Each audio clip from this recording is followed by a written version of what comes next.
A new challenger appears, and they are coming for Hasbro. There's lots to unpack here as we take a look at Jada Toys Street Fighter 2 series Chun Li 6-inch scale action figure. Now here we see that Chun Li is in her classic costume, the most recognizable and probably her best costume, even though she's had a couple of great looking alternatives lately. It's packaged in a really creative arcade cabinet style box. So you can see the joysticks and the buttons here. Side kind of looking like arcade art. You can see there. And of course the back. It's packaged really creatively, and I really like that. And it feels really premium. And it's probably one of the only packages in recent memory that kind of gave me pause on whether or not I should buy one for display and buy one open. But not really into keeping figures in packaging unless it serves a specific purpose. Whether it's really valuable because it's rare or some kind of unusual variation of something that I maybe plan to resell in the future. It's a retro design that I specifically bought for nostalgia. Like some of the He-Man, Ninja Turtles, and even some of the Hasbro retro carded stuff lately. But this is not one of those situations. And on the back here, we see the entire cast of fighters from Street Fighter 2 Ultra, the final challengers, with presumably a very obvious look at the entire assortment expected from the series. So you can see here, there's like a... you can see at some point they're going to bide their time a little bit with having repaints. Here's Evil Ryu, Evil Ken. Akuma is basically a Ryu Ken body, so these these 5 figures are going to be very similar. So maybe we're going to see like one of each body type in each of the waves. And then there's a mystery character over here. At first I thought it was Sagat, but then he's right over here. Anyway, very, very cool packaging. The Jada Toys website is down for a rebuild, which to me makes no sense. I guess coming from the tech field, you would probably want to keep your website live where you have your new one being built in a sandbox or a staging environment or something, and then you flip the switch when you're ready to go.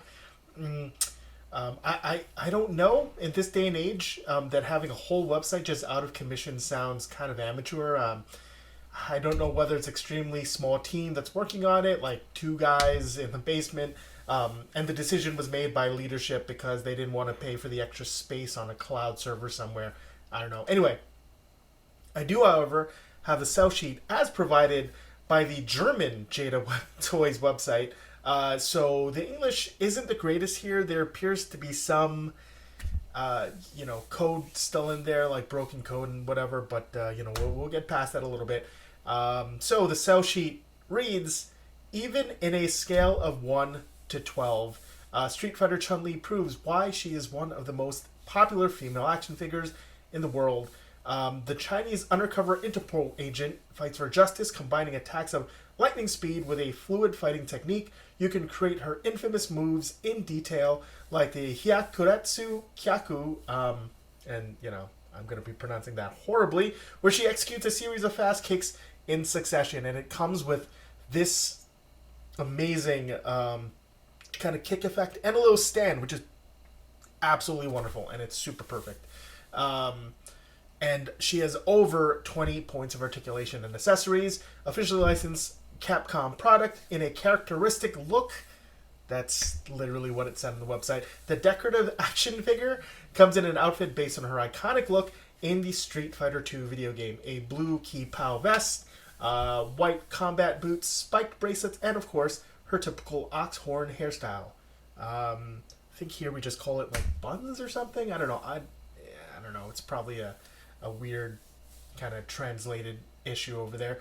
But perfect as a collector's item or a gift, the embodiment of strong female characters in video games. Chun-Li has a huge fan base, and is a must-have in every Street Fighter collection. Now, again, this little kick, I guess you can call it a kickstand, is really, really cool, and it helps her stand up, and it creates for really some dynamic looks over here. Again, a variable adjustment base. This is not for her feet. It's just for this because through this, she's going to be able to stay upright. She is pretty solid at standing, and of course she comes with the screaming face or her standard face over here. And she comes with two different hands, which represent like the open palm or whatever. So, yeah, it's really, really cool. You can have her do a kind of like a low kick or a high kick. And there's quite a lot of articulation and surprising. When I open it, the joints were also pretty easy to move. And always the thing that worries me is whether the head can pop off easily or not. And it pops off easily, and I don't feel like I'm going to be breaking the ball bearing, or not the ball bearing. I don't feel like I'm going to be breaking the head off or the little plastic pegs that do hold it together. As far as the articulation goes, we have hinge ankles, boot calf swivel, double hinge knees, which are pinless, swivel thighs, ball jointed hips, waist articulation, which is also ball jointed, swivel hinge shoulders, hinged neck base and ball jointed head, bicep swivel, double hinge elbows, which are also pinless, and swivel hinge wrists.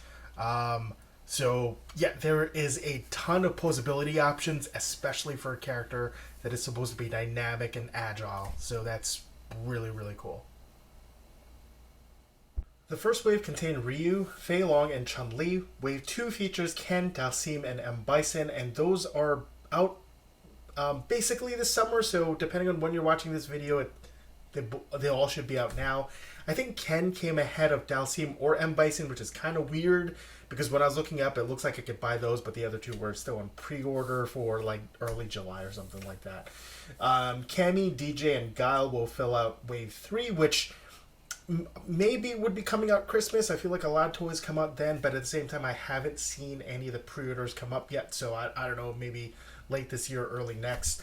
Yeah, you know, at the time of filming this video, of course. And finally, Wave 4, which nobody knows, is going to be Vega, Sagat, and Blanca. Again, who knows when there's going to be released.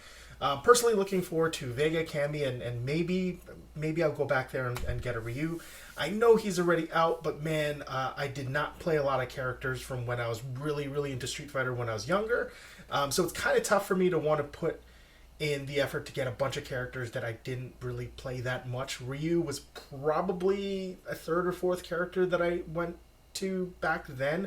I think now I'm probably better than Ryu, but I'm not super into Street Fighter. I kind of bought the game, find out, it's still fun, but I just don't want to put that much time into it anymore.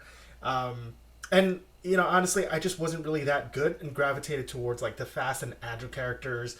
I was horrible with Vega, but I really did like the fact that you could slap his mask off. And I really wish more characters had that kind of cosmetic damage. And, you know, as a kid, I was just wondering, like, why can Vega lose his claws and his mask, but nobody else had kind of damage, and I didn't know why. I thought maybe I was missing something. Like, maybe if you punch Zangief enough, one of his boots flies off, or you slap Dalsim enough and his bracelets break. I don't know what else.